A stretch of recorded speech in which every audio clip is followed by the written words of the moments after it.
Pereira or Ankalaev? Ooh. I like my heart says Pereira. I like Pereira better. I'm hoping he sprawls. If he sprawls, he's got it. I think.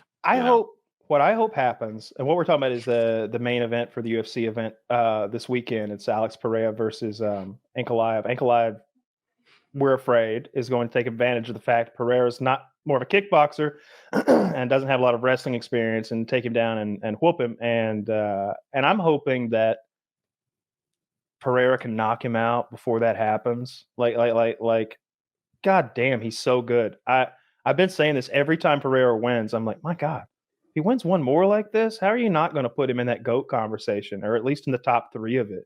Like, he's clearing these divisions out. He's taking all comers. I look forward to it. It's gonna be a hell of a fight. The co-main is maybe Gaethje, right? Yeah, Gaethje and Fiziev. It was supposed to be Dan Hooker, but for some reason Hooker pulled out, so it's Rafael Fiziev. Hooker's hurt. I forget the injury, but it was no joke. I forget what it was. Yeah. But Gaethje's always Pereira fought any good wrestlers? I was looking at his list and no one jumps out at me. Yeah, nobody's tried to take him down or really shot on him that I've seen. Everybody's tried to kickbox with him. Yeah. I think if he can stay off the cage, I think he's fine, because like a lot of these, like I don't even know if Ankalaev is Dagestani, but like a lot of the dudes who come from that region of the world, they have a system where they just push you up against the cage and shoot and take you down. That way you can't sprawl. So if he can stay in the center of the cage, I think he might be all right, because he is a Brazilian jiu-jitsu black belt, and Teixeira, he's going to have like top talent coming in to train with. I'm a big Pereira supporter. I'm going to bet on it. I guess I'll bet on Ankalaev. That way I'll be happy either way. That's what I usually do. I bet. I'll take Ankalaev if you want to put 5 down. Yeah, done. Okay. I'm looking forward to it. We'll be in there. If anybody wants to come and watch it with us, we'll be in the 50 patron chat watching that thing this weekend. And Gaethje's always a banger. I love Saturday night. Gaethje go. Yeah, the day this comes out. Okay. Yeah, I saw. I think I already talked about it a little bit, but I saw Poirier talking about fighting Michael Chandler and talking about what a piece of shit he was. He put his fingers in his mouth and like kind of fish hooked his head up to try to get a choke. Mm-hmm. And he's like, and then he lied about it. It's like he goes, I bit his fingers so hard. He's like, if I didn't have my mouth guard in, if I'd had my top teeth, he's like, I know he bled. You asked that hoe. He bled. Was he trying to get under his neck? Is that why he had his fingers in his mouth? He like grabbed his top row of teeth and pulled back to try to get the choke. And before that, I don't know if you remember this fight. It was brutal. Before that, he was spitting blood in his eyes and stuff on purpose. Mm-hmm. And Poirier's like, I've spit blood in people's eyes before. It's very effective. I didn't mind that. I like that. I like it. He's not. He's just. He's being. But he stuck his fingers in my mouth, and then he said he didn't. And I'm gonna tell you, when a man sticks his fingers in your mouth, you don't get confused. That's such a weird thing to do too, because there's better ways to do that. So what's your way? He electively stuck his fingers here when he could have just. He literally could have disrupted palm the on breathing. The nose. That'll make them lift their chin up. Usually.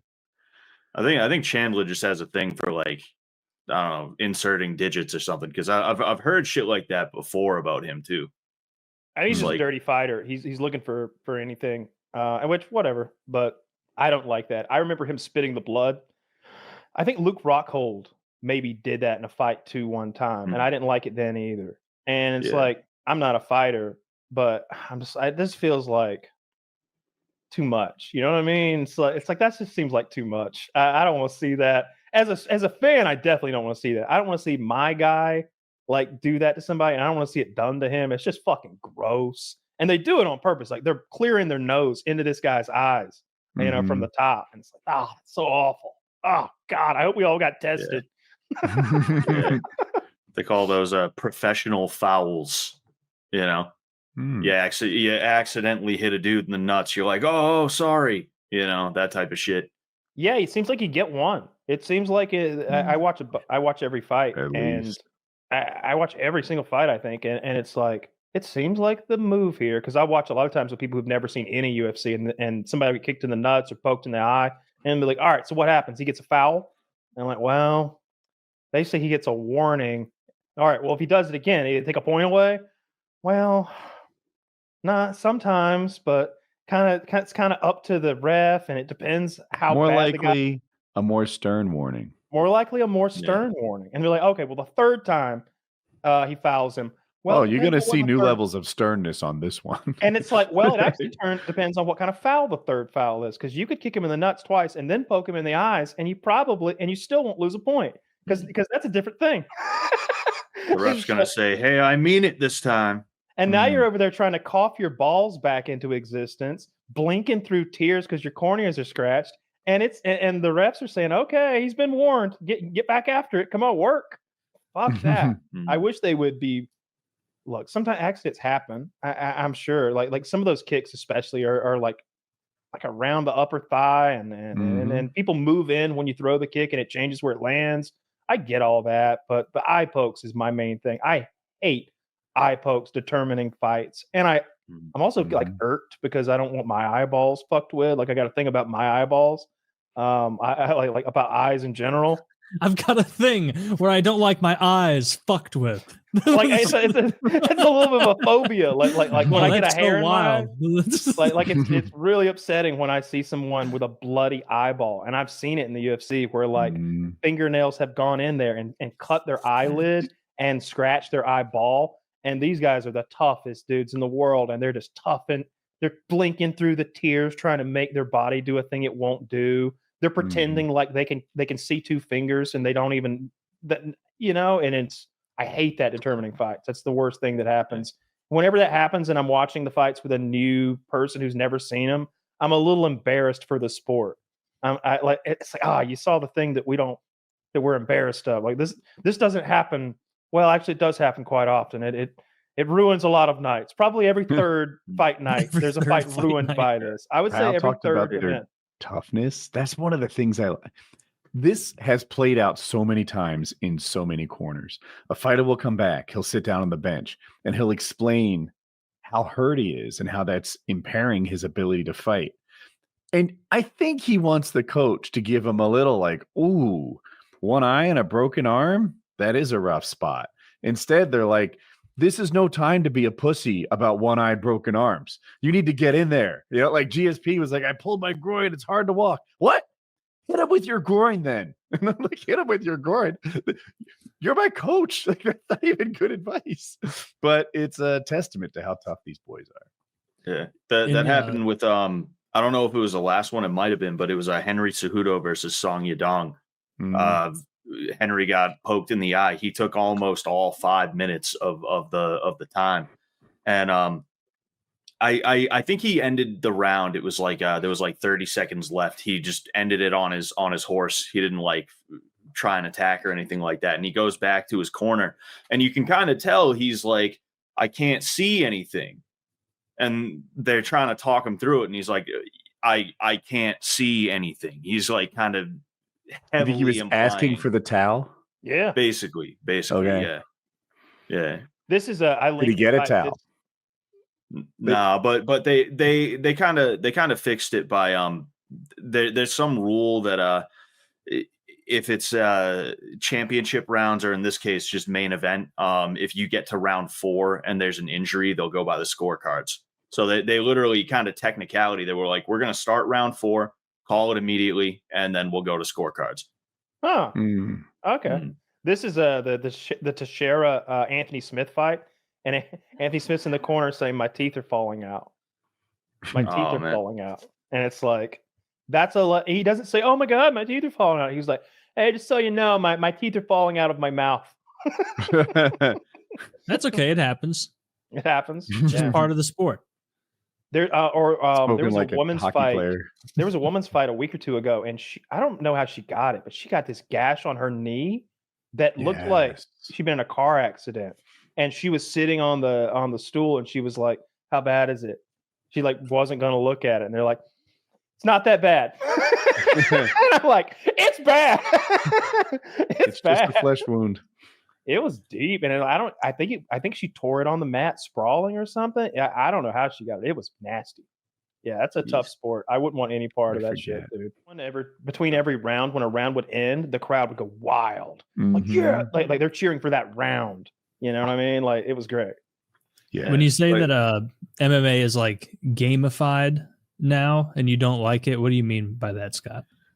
Like MMA was supposed to be Rory McDonald versus Robbie Lawler, or like Forrest Griffin versus Stephan Bonner, or like so many other like fights and fighters out there. And like what happened is nerds infiltrated, and they started, instead of thinking about like, and it's not like it's not their job to win fights, you know, they're doing what they're supposed to do here. I'm not trying to be like the fucking assholes, but instead of like trying to be the most combat effective, it became about like, okay, how are we going to win on points? Or like, you know, the managerial side of it, you're seeing it become more like boxing, where you got dudes who they have connections, and because of that, they get in the UFC on like 5 fights with hand-picked guys that they've fought.